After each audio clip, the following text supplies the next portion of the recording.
passei, o ônibus que eu pego, ele não passou. Eu acho que...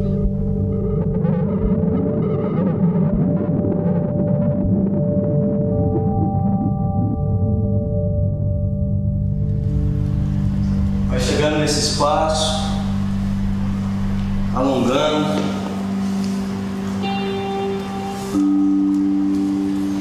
Expandindo o seu corpo. Solta.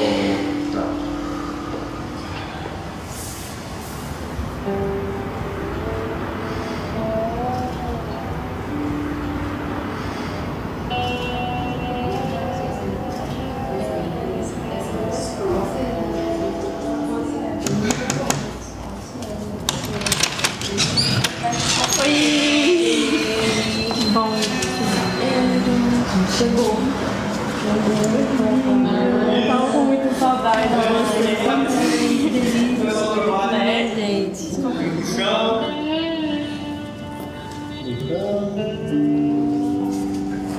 Achando o seu lugar.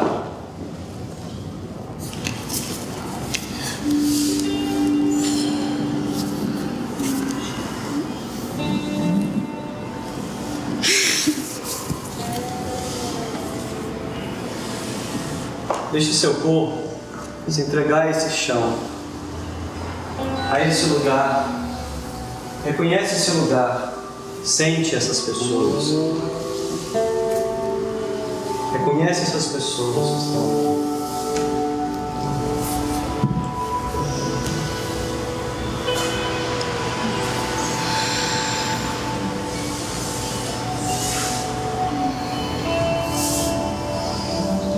Solta. Acha o seu espaço no linóleo. Vamos voltar ao nosso trabalho da oficina. E é daí que a gente vai ter material para a gente trazer para esse processo. Percebe o peso do chão embaixo do seu corpo. Sente o toque do chão no seu corpo. Esse chão que te acompanhou durante tanto tempo de criação, vocês trocaram muitas coisas. O que vem a partir do nosso processo? E aos poucos, trazendo a lembrança de cada momento, de cada vivência que nós fizemos aqui, a gente vai despertando o nosso corpo, sem perder o tato do chão nas nossas costas. Se conecta com esse lugar.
Eu já estou aguentando muito essa história de teatro.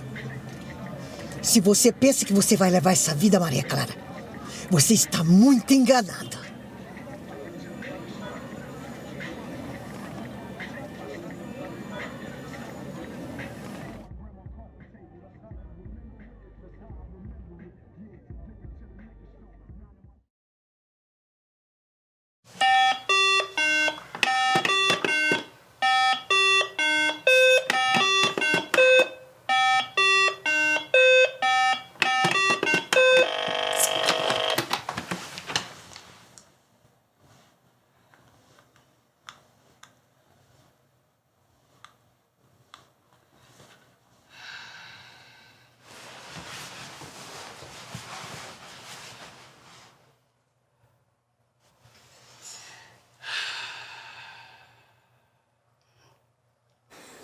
Mesmo cantando louca.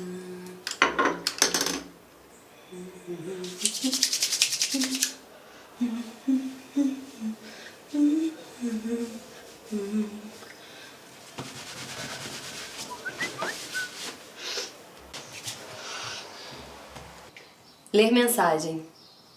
Oi, Olivia, tudo bem? Foi muito bom a oficina ontem. Você quer vir minha casa hoje? A gente toma café. Beijo, Maria Clara. Escrever mensagem. Oi, Maria Clara. Eu topo sim. Acho que vai ser bom. Vamos fazer assim, me manda o endereço que eu pego um táxi e chego aí rapidinho, tá bom? Beijo. Enviar mensagem.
Eu achei incrível o que aconteceu na oficina. Deu vontade de falar com você na hora. Mas aí, como é que eu ia falar com você, né? Não sabia.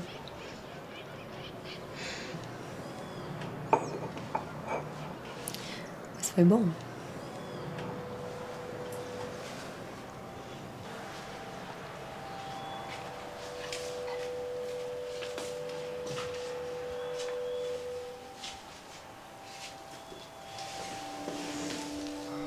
Você não fala nem escuta. Eu também não enxergo, né?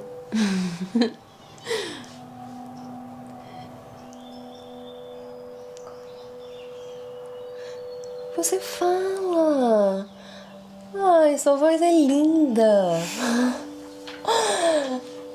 Você entende alguma coisa do que eu tô dizendo?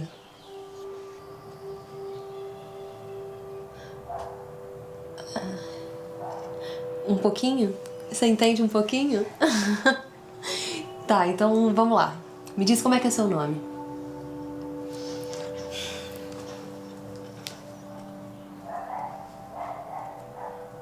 M? Não.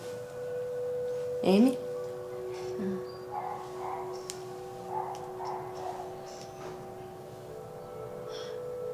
Esse é seu sinal. Lindo, lindo seu sinal. E o meu? Qual que é o meu? Dá um nome pra mim.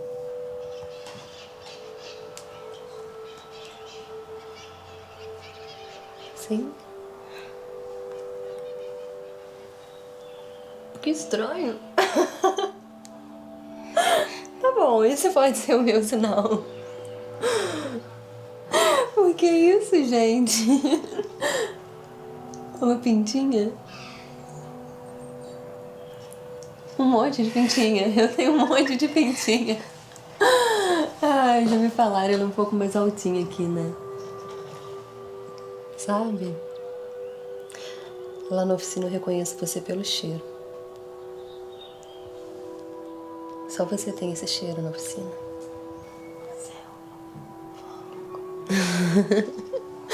Meu cabelo é fogo. É quente. Eu gosto de ser quente. Dá um calorzinho, né?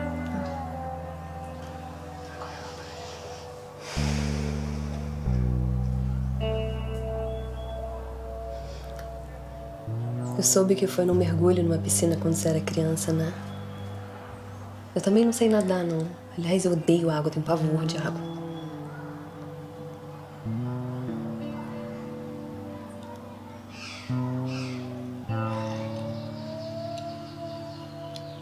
Eu vou deixar aqui, tá bom? Eu gosto da ideia de você me escutar de outra forma.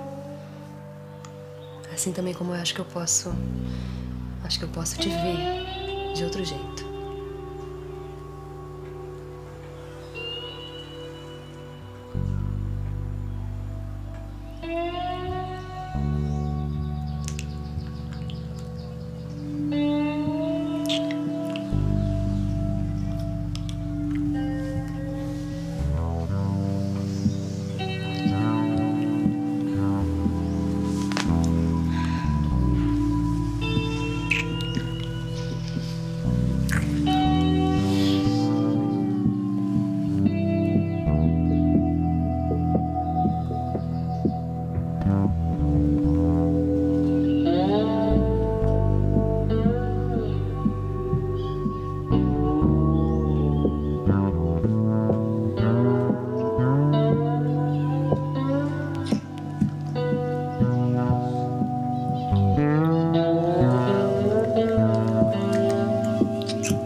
Mas o que é isso que está acontecendo na minha casa? Quem é essa menina? Eu não acredito, Maria Clara. Eu não acredito! Sai pra lá. Quem você pensa que é, garota? Quem você pensa que é? Sapatão! Você trouxe doença pra esta casa. Na minha casa! Se você queria fazer essa pouca vergonha, poderia fazer em outro lugar. Que decepção, Maria Clara.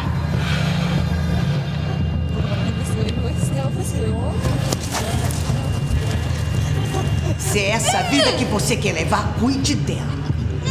Eu cuidei de você, tratei do seu problema, e é assim que você me agradece. Não, não.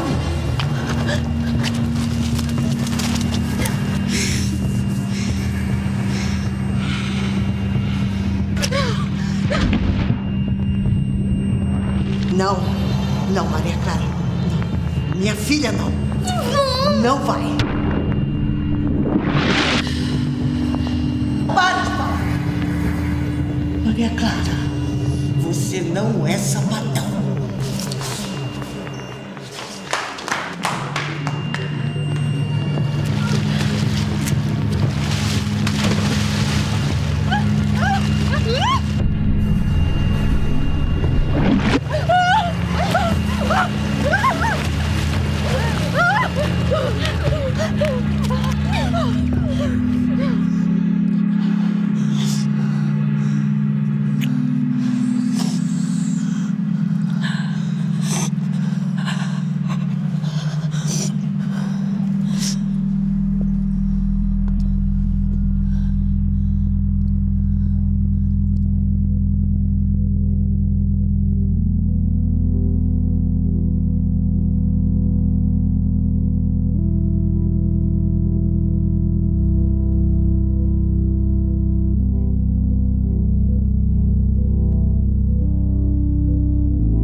Você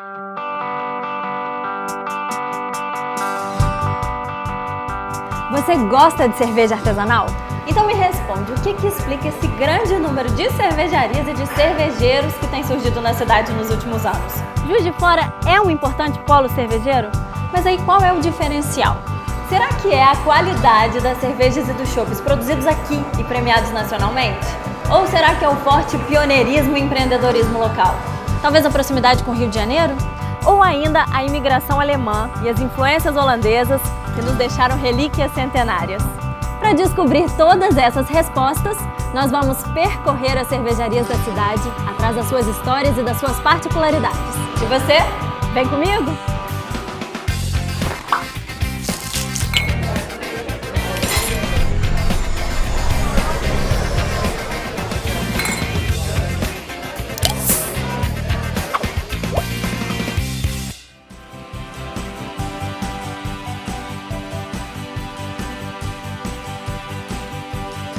A minha relação com a cerveja artesanal começou como curiosa, de experimentando algumas cervejas, achando diferente, porque até então a gente já estava acostumado com o sabor das cervejas comerciais.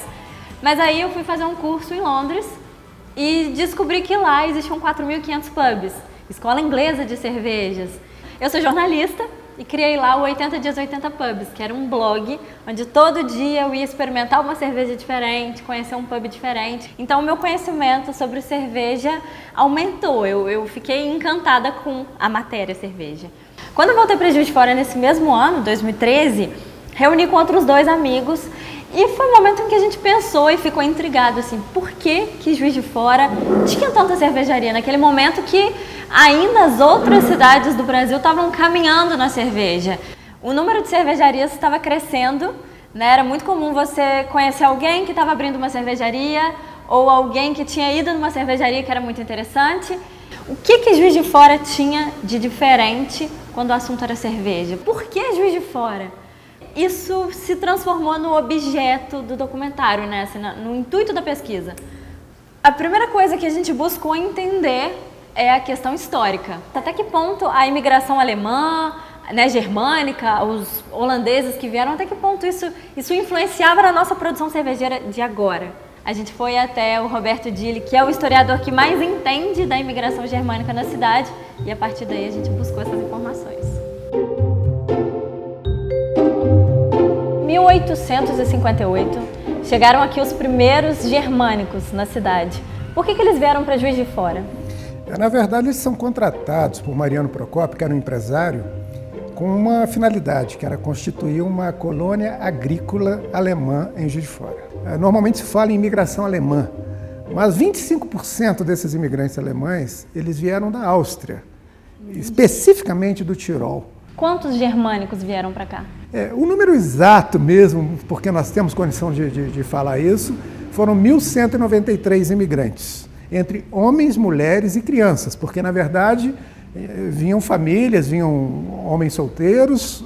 Mariano, claro, muito arisco, tinha um olhar muito empreendedor mesmo. Quando ele observou que esses imigrantes não eram agricultores, mas todos eles tinham tecnicidades muito interessantes, passou a contratá-los e usá-los na Companhia União Indústria. Em 3 anos, a companhia, por problemas financeiros, ela entrou em falência. Então, esses imigrantes se viram desempregados. Como tinham conhecimentos industriais, começaram a se juntar 2 ou 3, eles começaram pequenas manufaturas, e com isso foram mudando o perfil agrícola de Juiz de Fora. Então ela foge do barroco, ela foge do comum em Minas Gerais e se torna a primeira cidade de Minas. Durante 100 anos, Juiz de Fora vai se tornar a primeira cidade em arrecadação, a primeira cidade industrial, o polo comercial mais ativo do estado. E a imigração alemã ela foi fundamental para o surgimento das primeiras cervejarias aqui de Juiz de Fora, né? Ah, sim. É impossível você falar de germânico sem falar de cerveja. Sem falar de cerveja. Né? Isso se mantém até hoje na Alemanha e é um capítulo muito importante da nossa história, assim. Pois é curioso isso, porque nessa industrialização tinham também as cervejarias, como indústrias. E quem pensa que eram pequenas cervejarias se engana, porque eram cervejarias que exportavam os seus produtos para todos os estados do Brasil. Então, muita cidade, Ouro Preto era a capital de Minas, vinha comprar cerveja em Juiz de Fora. Era Já tinha essa tradição, então, desde o início, né? Porque a cerveja era recente no país, né? Ela tinha menos de 50 anos que estava no país. E tudo era importado, você tinha que importar tudo, desde a garrafa, a tampa, a rolha na época, que era rolha, não eram tampa, rolha, rótulos, tudo era importado. O lúpulo, o malte, todos os insumos eram importados. Então, mesmo assim, surgiram 9 cervejarias simultâneas em Juiz de Fora.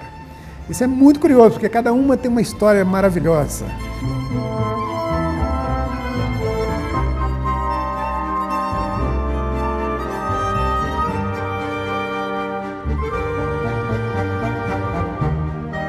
Sebastian Kunz foi um imigrante alemão que veio para o Brasil em 1858 e junto com vários outros imigrantes ficaram locados onde hoje é o bairro São Pedro.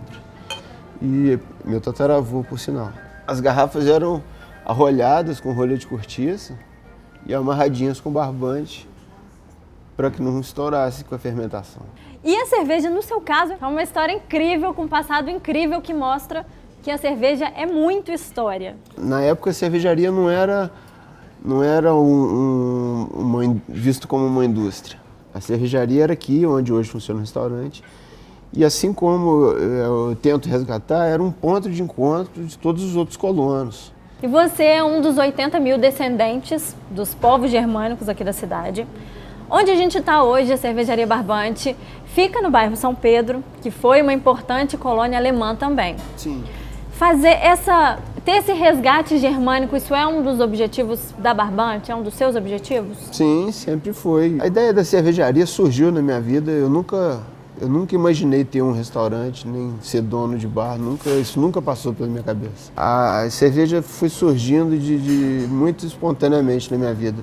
Eu acho que agora que Juiz de Fora está começando a descobrir essa valorização, essa história que a gente tem para contar. Não só a minha, mas de vários cervejeiros de Juiz de Fora. Pra você ter uma ideia, a Igreja da Glória recebeu o quarto, até o terceiro capelão, ele era contratado pelo culto católico, que eram os alemães que administravam a igreja. Quando chegaram os holandeses, os redentoristas, quando eles chegam, também contratados por esses alemães, se tornam donos do imóvel, mas como bons holandeses que estão no mesmo torrão dos germânicos, da mesma cultura... Com uma língua muito parecida, língua parecida e costumes parecidos. Eles constroem, em cada convento redentorista tinha a sua fábrica de cerveja. Infelizmente, a única que permanece hoje é a da Igreja da Glória.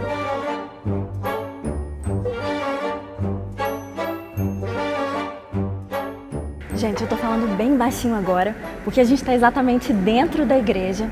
A cervejaria não é aberta para visitação do público e a produção só acontece 2 vezes por ano. Mas a gente vai conseguir entrar e vai mostrar para vocês quais são os equipamentos, como eles estão, como acontece toda essa produção. Eu não sei se eu tô mais ansiosa ou se eu tô mais curiosa, mas o padre Flávio Leonardo já está esperando a gente. Vamos lá.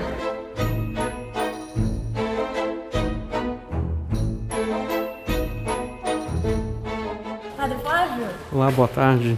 Prazer, Mariana. Prazer, bem-vinda. Tudo bem? Igreja Obrigada. Muito obrigada por receber a gente aqui. Já começo te agradecendo. Quero muito conhecer a cervejaria. Tá bom, vamos lá na cervejaria. Vamos lá, é por aqui? Por aqui, por favor. 1894.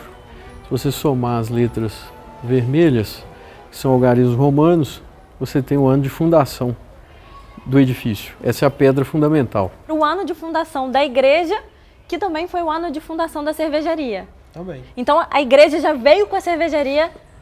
Assim que foi construído o convento, foi prevista a cervejaria, porque a tradição de fazer cerveja no convento, ela vinha com os padres da Holanda. O senhor já fazia cerveja antes de vir para cá? Não. Mas o senhor é o mestre cervejeiro do convento? Não, atualmente eu quebro o galho, mantendo o equipamento funcionando. Gente...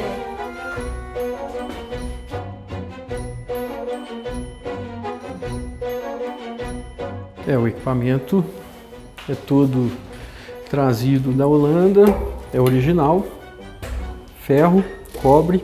Teve algum ajuste, alguma coisa ou não? No equipamento não.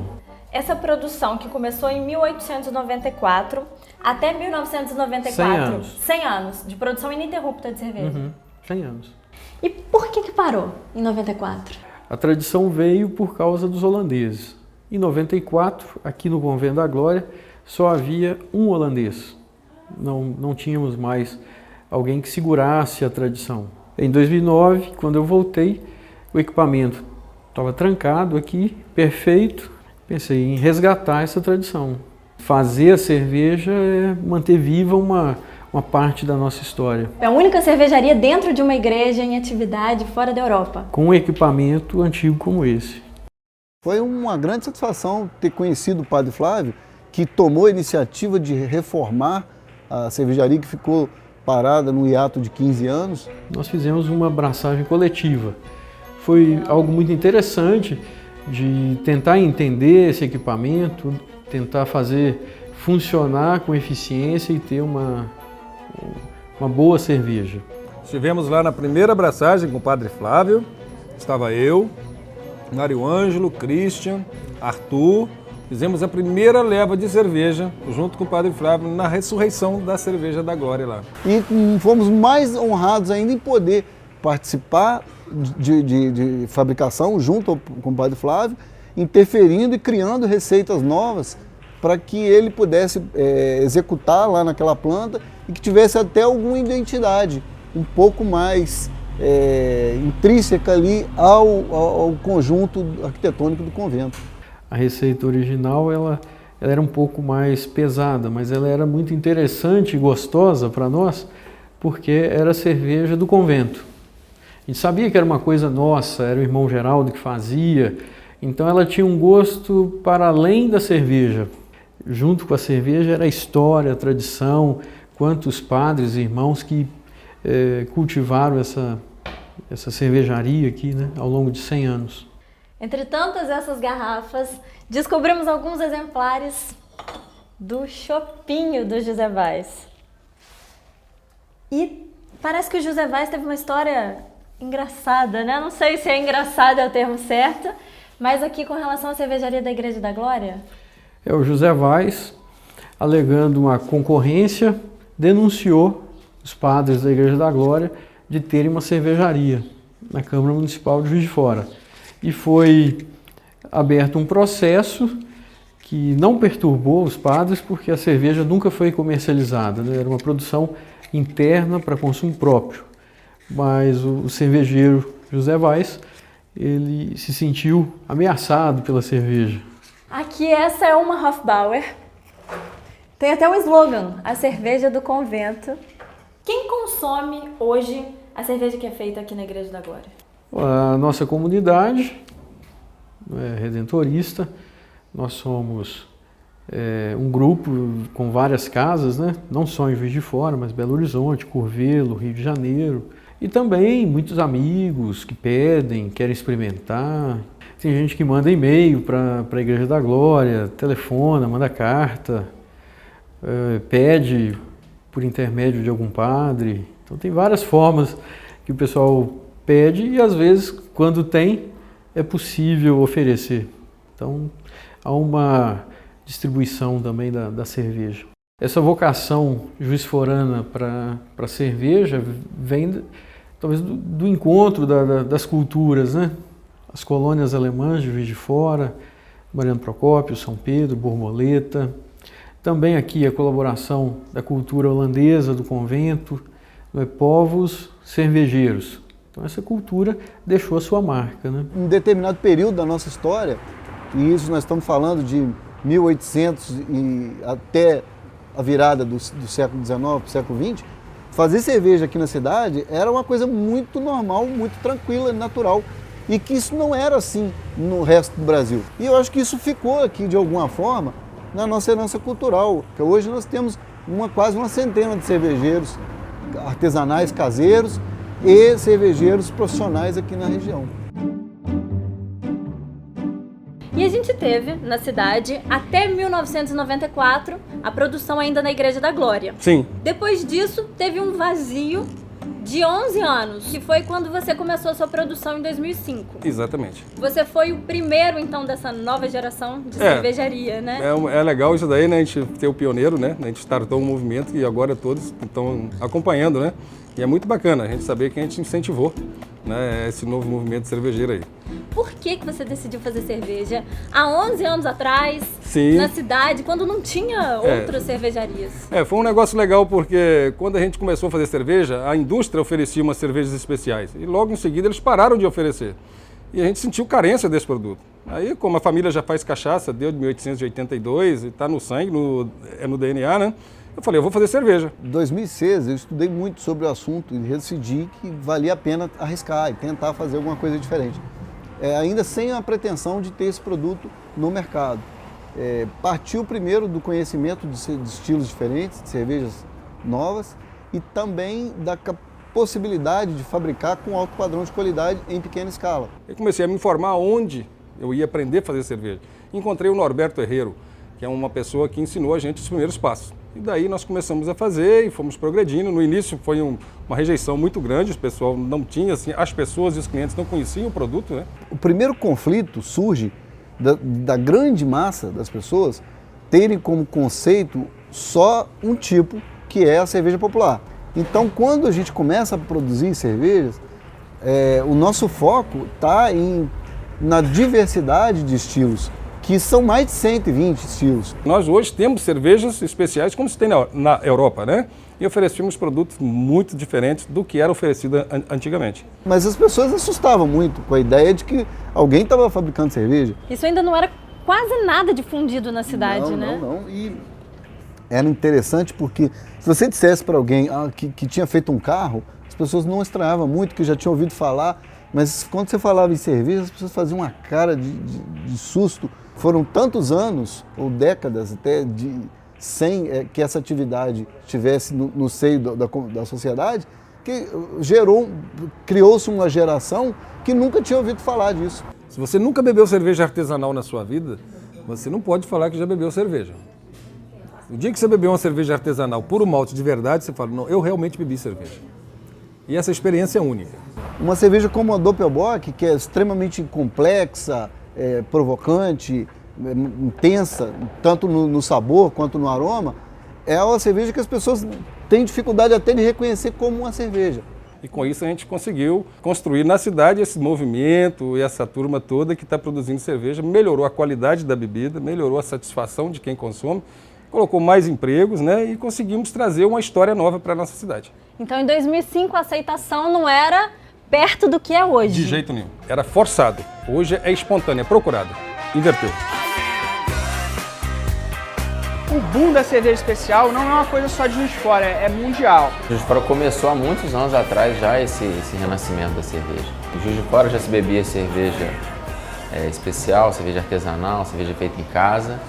Em outras capitais do Brasil você ia e as pessoas sequer sabiam que isso existia. Enquanto aqui já tinha restaurante vendendo cerveja, as outras pessoas ainda achavam que fazer cerveja era um mistério, um grande mistério. Devido ao tamanho da cidade, foi um ambiente que se tornou favorável ao surgimento de cervejarias informais, que não tinham ainda o registro no Ministério da Agricultura, mas que puderam iniciar essa cultura de cervejas especiais, digamos assim, não tão corretamente de acordo com a lei, mas que aqui em Juiz de Fora, com certeza, teve um papel importante nessa evolução. Quando eu comecei a fazer cerveja, ainda havia uma resistência muito grande das pessoas, então eu realmente não via isso como uma atividade econômica que pudesse dar certo. Mas aí eu fui morar na Alemanha e durante esse tempo começou a haver mais conhecimento das pessoas sobre as cervejas especiais. E começou a abrir algumas casas aqui em Juiz de Fora também, vendendo cervejas artesanais especiais, que eu comecei a visitar e nesse momento eu vi que aquilo também poderia se tornar um negócio. O primeiro contato com a cerveja artesanal foi bem chocante. Tinha uma cerveja que a gente estava acostumado há anos, décadas de beber, para algo com complexidade de sabor, de aroma, um peso diferente, um corpo diferente, cor diferente. Então foi um mundo novo, literalmente, assim, que se abriu. O primeiro contato com a cerveja artesanal. Meu primeiro contato com cerveja da cidade foi trabalhando. Eu trabalhava como fotógrafo e eu fui fotografar o restaurante, né, que era a pizzaria Artesanale do Antero e o Barbante. Fui fazer uma publicidade para eles e ali eu conheci a cerveja que eles faziam. Foi a primeira vez. Já sabia que tinham pessoas que faziam. As pessoas, amigos tinham me falado, fui no restaurante, fui no Barbante, fui no Mr. Tugas. Lá o pessoal faz cerveja, só que eu não frequentava esses lugares. Aí quando você descobre a cerveja especial, você quer experimentar, né? Você quer experimentar e quer beber todas e quer conhecer os estilos, quer ver qual a diferença de uma cerveja para outra. E aí você, né, estando em Juiz de Fora, no supermercado não vendia cerveja especial, cerveja artesanal. E a gente tinha uma oportunidade de experimentar no melhor local, que é mais próximo da fonte. Então eu fui no Boi na Curva, fui no Barbante, voltei na Artesanale, fui no Mr. Tugas. O Pedro abriu o Brauhaus, acho que em 2009, 2010, não sei. E eu lembro quando ele abriu. Estava com o Demetrios, que é meu parceiro de cerveja também. Estava andando pela cidade, passava sempre em frente ao imóvel, viu que estava reformando, viu que ia fazer uma coisa diferente. E aí o Demetrios falou, abriu um negócio chamado Brauhaus, vamos lá ver. Quando a gente entrou e viu que fazia cerveja, a gente surtou, Era tudo que a gente queria era o Brauhaus, naquele momento, naquele lugar. A partir de 2010, e aproveitando esse momento econômico muito interessante, a cerveja passou a sair dos restaurantes e chegar nas ruas, nos bares, nos pubs. E aí a gente vê a cerveja realmente ganhando o público jovem, que é um público que está totalmente aberto a experimentações, é um público que é sedento pelas novidades. E Juiz de Fora é uma cidade universitária. E a gente vê realmente esse casamento perfeito, esse momento perfeito em que ele podia experimentar uma cerveja no bar, no pub, em pé. E a partir disso a gente vê bares que realmente democratizaram a cerveja em Juiz de Fora. Fizeram com que o jovem tivesse acesso a isso e que acabou espelhando outros bares nessa mesma linha. Quando a gente abriu o bar aqui, o nosso espelho foi o Brauhaus, a gente adorava. Era o nosso bar. A gente só saía pra lá, era um lugar que a gente tinha contato com cerveja que a gente não tinha antes. Isso foi 7, 8 anos atrás. O Brauhaus tem uma bela fatia de importância nessa caminhada recente da cerveja de Juiz de Fora. Tenho certeza de que se não fosse, né, essa experiência nos bares da cidade e muito em especial o Brauhaus, a gente não estaria conversando aqui hoje. Quem aquece a caldeira deles ali é a galera mais nova. Eu acho que o fato de Juiz de Fora ser uma cidade universitária com certeza pesou para a gente fazer esse sucesso com os jovens, mas eu acho que também o clima descontraído da casa, eu acho que o jovem também está mais aberto para experimentar coisas novas, para experimentar estilos de cerveja novos. O público jovem está sempre querendo estar antenado no que está acontecendo, seja gastronomicamente, seja de cinema. Então, tem um filão muito grande que a gente vê, aqui no bar eu vejo muito, o cara vem, ele quer ir atrás, ele quer conhecer, às vezes ele está até com dinheiro contado, mas ele quer ver qual é dessa cerveja, ele quer experimentar. As pessoas querem experimentar cada vez mais coisas novas. Sendo bem clichê, o céu é o limite para a cerveja. Você não tem limite de receita, você faz a receita que você quiser, e as pessoas vão sempre querer experimentar, sempre querer coisas novas. Tem gente que usa insumos inusitados na cerveja, né? A escola americana é uma grande representante disso, né? A cervejaria sai um pouco da linha das cervejas tradicionais, a cervejaria alemã, a cervejaria belga, que só faz... Você vê outros exemplos de várias cervejarias aqui em Juiz de Fora que eles caminham nos estilos clássicos. Isso agrada todo mundo, óbvio, se você estiver fazendo com qualidade, você vai agradar a pessoa jovem ou o cara mais velho que gosta de cerveja, mas você vai fazer uma cerveja de abóbora, uma cerveja com chá. Isso assusta mais uma pessoa de idade que não tem tanta experiência, não conhece cerveja artesanal, do que um jovem que também não conhece. De uma maneira ou de outra, a gente pega esse filão que é mais jovem, assim. O que mudou no cenário cervejeiro de Juiz de Fora? Foi o incremento da qualidade, Hoje a gente bebe cervejas muito melhores do que quando eu comecei em 2009. Qualidade, eu acho que diversidade, mais pessoas fazendo. Essas primeiras cervejarias que começaram agora chamaram também muita gente para o hobby, né? Do home brewing, que é o hobby de fazer cerveja em casa. E eu acho que quanto mais a coisa cresce, mais hobbyistas vão ter, mais entusiastas da cerveja artesanal vão ter, e isso é só positivo. Sandrão? Ó, chegou, hein?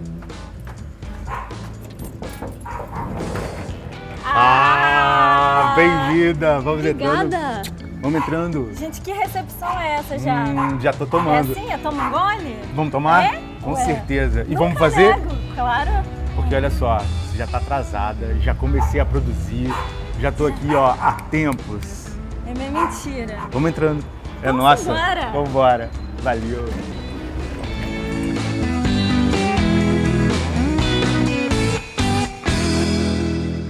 Me conta uma coisa, Sandrão. Antes de mais nada, você é diretor de arte, é ator, é produtor musical e é um cervejeiro caseiro. Exatamente. Começando essa alquimia bacana, cervejeiro caseiro, é uma paixão, tanto que é paixão, porque minha cachorra chama Brahma, então eu era brameiro total. Mas eu comecei a descobrir outros tipos de cerveja, outros sabores, outros estilos. E daí então eu falei, por que não fabricar minha própria cerveja? E é o que estamos fazendo isso daí há já 3 anos.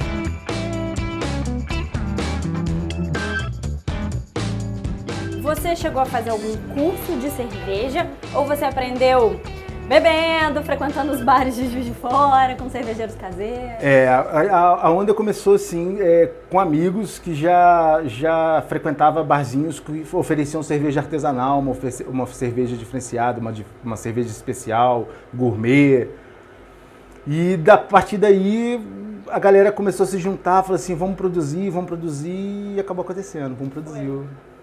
Mas hoje eu estou produzindo sozinho, eles só estão bebendo. A gente tem um número crescente de cervejeiros caseiros, cervejeiros hobbyistas, cervejeiros profissionais e até pessoas envolvidas na atividade cervejeira. Pessoas que têm lojas de produtos especializados para cerveja. Isso está crescendo, isso está funcionando. Por exemplo, hoje, para fazer essa braçagem, eu estava em falta de um malte específico para fazer uma Red. Na minha receita, por exemplo, que é o Cara Red. Imediatamente liguei para um distribuidor aqui em Juiz de Fora, que ele me atendeu. Em 1 hora estava aqui, eu comecei a produzir, moí o malte e a gente está produzindo essa cerveja assim com facilidade. Coisa que antigamente não acontecia, que era difícil. E hoje não, hoje a gente consegue ter o melhor malte, o melhor lúpulo, o melhor fermento, a melhor água. E fazer uma cerveja de super qualidade, né? O desafio do cervejeiro caseiro na cidade é realmente estudar cerveja. Eu acho que um ponto muito positivo é o surgimento, o nascimento da Serva da Zona da Mata. Esse é um dos momentos mais importantes para a história e para a cultura cervejeira da cidade, porque a associação vai reunir os interesses dos cervejeiros locais com a necessidade de fazer com que Juiz de Fora fique cada vez mais reconhecida como um importante polo de cerveja artesanal. O público de Juiz de Fora está interessado em fazer cerveja? Interessado, envolvido e muitos deixando o hobby virar um pequeno negócio. Para qualquer lugar ser reconhecido como um polo cervejeiro, a primeira coisa que ele tem que ter é cerveja boa. Depois de ter cerveja boa, tem que ter variedade e diversidade de cervejas. O principal objetivo da Serva é promover a cultura cervejeira, unir as pessoas, promover o crescimento dos cervejeiros caseiros, os cervejeiros de panela. Falou que aqui em Juiz de Fora a gente é privilegiado por ter vários dinossauros assim, da cerveja artesanal especial que estão nessa há muito tempo e nessa há muito tempo com mérito, com premiações, com reconhecimento nacional, que estão sempre dispostos a ajudar todo mundo na humildade assim, extrema. Muito legal fazer parte disso. São experiências que a gente troca, são cervejas de uma pessoa que acabou de fazer a sua primeira leva, que você encontra um cervejeiro experiente, a gente já faz há um tempo, Christian que está nessa estrada há muito tempo. Então é uma experiência que você pega desde o primeiro, pessoa que acabou de fazer a primeira leva, a pessoa que já está fazendo há muitos anos. Então as pessoas já entendem, já sabe te dar um parecer sensorial, uma coisa, uma dica. Você vai aprendendo e vai aprendendo com os caseiros que acabaram de entrar, é muito bom. Para que essa galera que já existe e mais os novos que estão entrando sintam segurança, sintam apoio para investir nas suas panelas, investir nos ingredientes e conseguir produzirem realmente boas cervejas. Para que possa ter cada vez mais diversidade, cada vez mais variedade de cerveja em Juiz de Fora, para que as pessoas possam reconhecer Juiz de Fora como um polo cervejeiro, com cervejas boas de qualidade.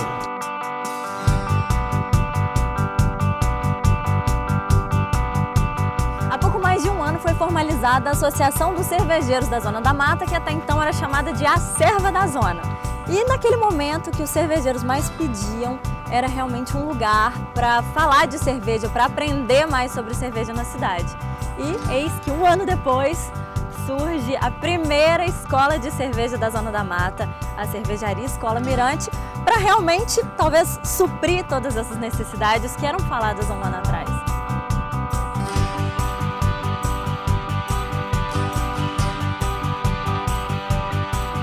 Olha, cerveja é um constante aprendizado, né?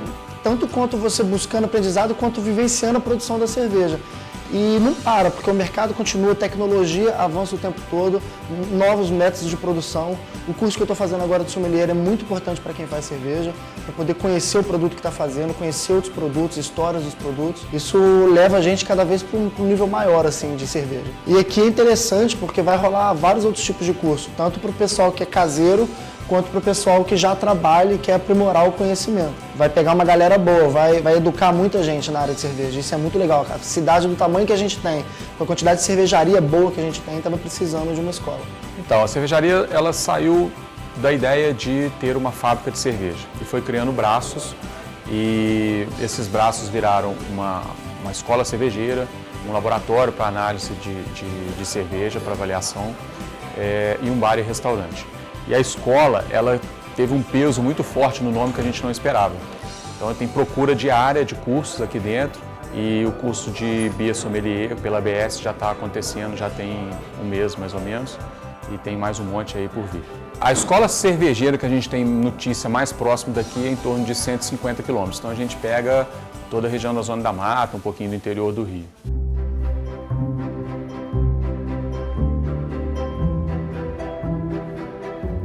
Bom, na verdade a cerveja veio por eu estar estudando a história de Juiz de Fora. Juiz de Fora era um grande polo cervejeiro artesanal devido à colonização alemã que a gente passou aqui no início do século XX.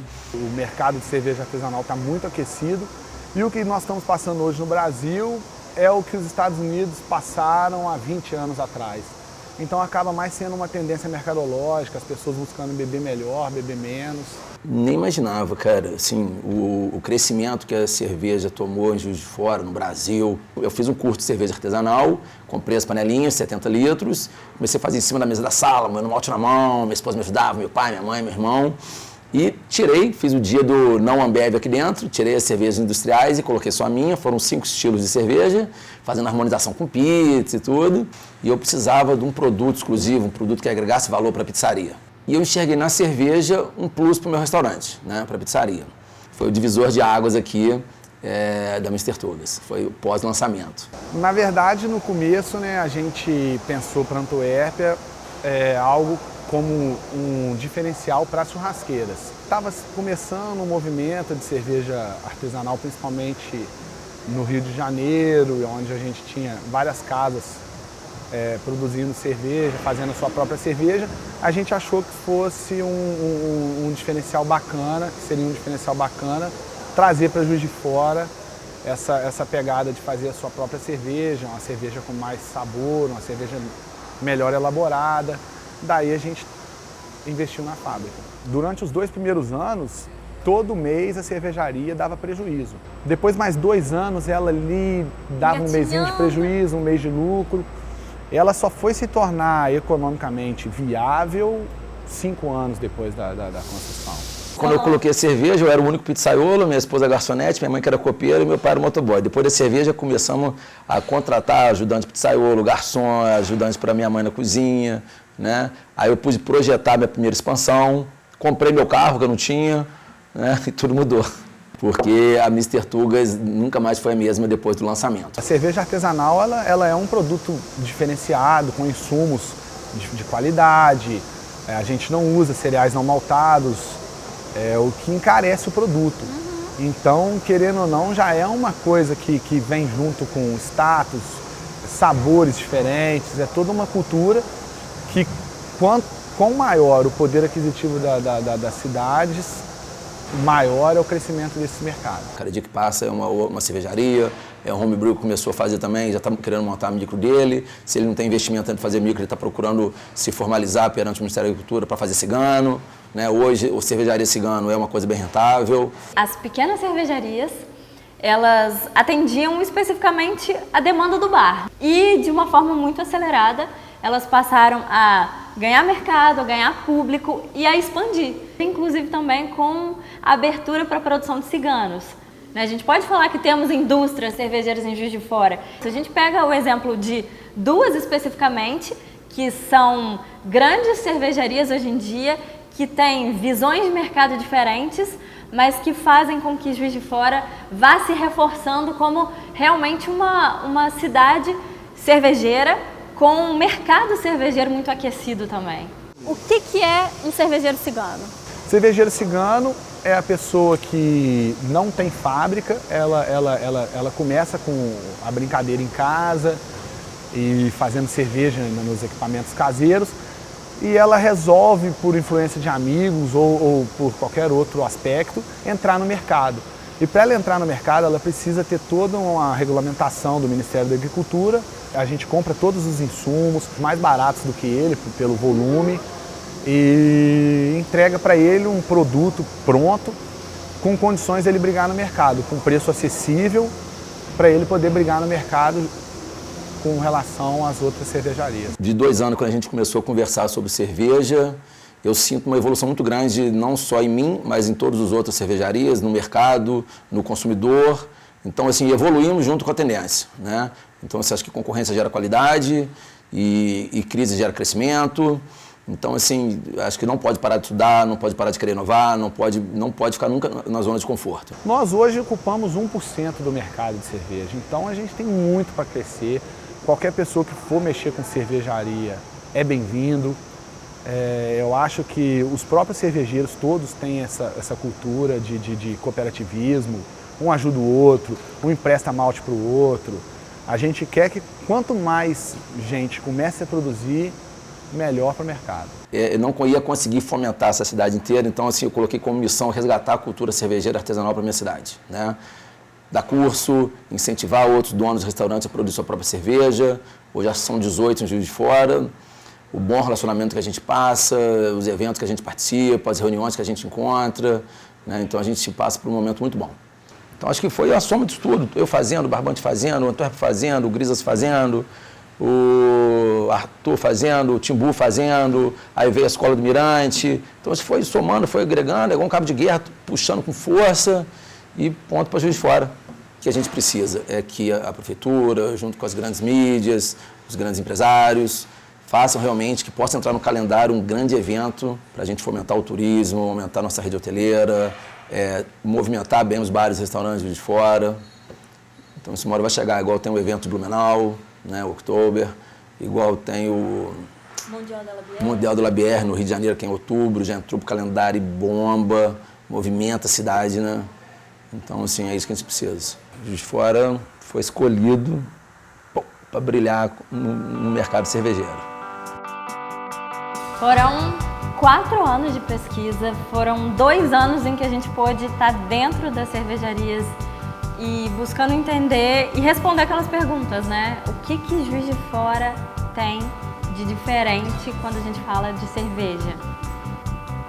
Sem dúvida nenhuma, não é um motivo só que define essa expressão diasporana. Economia somada aos aspectos culturais e históricos que a gente tem com relação à cerveja fez com que Juiz de Fora estivesse hoje onde está. É surreal pensar que a gente tem 18 cervejarias, mais de uma centena de cervejeiros, entre cervejeiros caseiros, cervejeiros profissionais. A gente tem uma infinidade de bares, pubs, restaurantes que vendem cervejas artesanais, cervejas especiais. A gente tem lojas especializadas em cervejas, em insumos, temos indústrias cervejeiras. A gente tem uma escola cervejeira que atrai um público não só da cidade, da região, mas também de outros estados.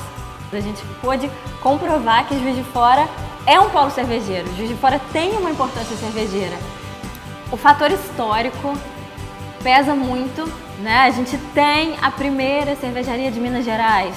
A gente tem a única igreja que produz cerveja fora da Europa. Então isso está na veia, né? A gente tem essa vocação cervejeira que não pode ser ignorada. E isso fez com que muitos cervejeiros tivessem essa vontade de resgatar esse potencial histórico que a gente tinha. Nós somos uma cidade universitária que tem muito jovem, o jovem é uma parcela muito expressiva no consumo de cerveja artesanal. Esse público foi capaz de, inclusive, democratizar a cerveja, de fazer com que ela saísse do restaurante, fosse para o bar, para o pub, para a rua. O momento econômico, 2010, 2011, isso também favoreceu esse avanço cervejeiro na cidade.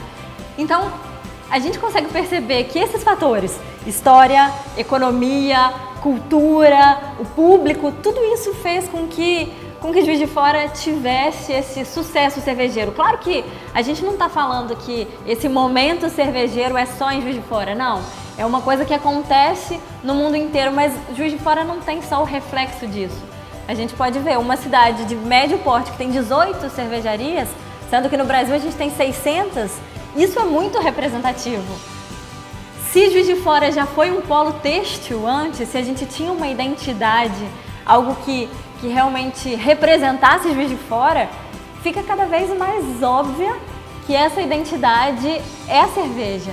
Juiz de Fora é um polo cervejeiro e, sem dúvida, a gente tem que trabalhar isso de uma forma ainda mais estratégica para reconhecer que a identidade de Juiz de Fora hoje é a cerveja. Ela pode ser esse caminho a ser explorado pelo turismo, pela economia.